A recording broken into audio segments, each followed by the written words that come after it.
Hello, hi. ఏం చేస్తున్నారు అందరూ? నేనైతే చాలా రోజుల నుంచి ఎదురు చూసిన ఆగ కాకరకాయ అంటాం కదండి. ఇది బోడ కాకరకాయ అంటారు కొంతమంది, బొంత కాకరకాయ అంటారు.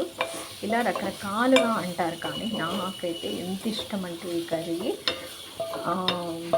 అంటే వెజిటేరియన్స్కి కొన్ని ఆప్షన్స్ మాత్రం ఉండవు కదా. ఎందుకంటే చికెన్ మటన్ తినే వాళ్ళకి చికెన్ మటన్ ఫిష్ అంతే. వెజిటేరియన్స్కి చాలా ఆప్షన్స్ ఉంటాయి. ఈ వెజిటబుల్స్ చాలా ఉంటాయి. కాబట్టి నాకు ఈ సీజన్ వచ్చిందంటే ఆకుకాకరకాయ చాలా ఇష్టం. దీన్ని రకరకాలుగా చేస్తాము. ఈరోజైతే నార్మల్గా కర్రీ టైప్లో చేసేసాను. అంటే ఫ్రై కాదు, కొంచెం కలుపుకోవడానికి వీలుగా ఉంటుండేటట్టు కొంచెం పొడుగ్గా కట్ చేసుకొని మసాలా వేసేసుకొని చేసుకోవడమే. దీంట్లో కొంచెం ఆయిల్ వేసేస్తున్నాను లాస్ట్కి. మీరు ఎలా చేస్తారో కామెంట్ చేయండి.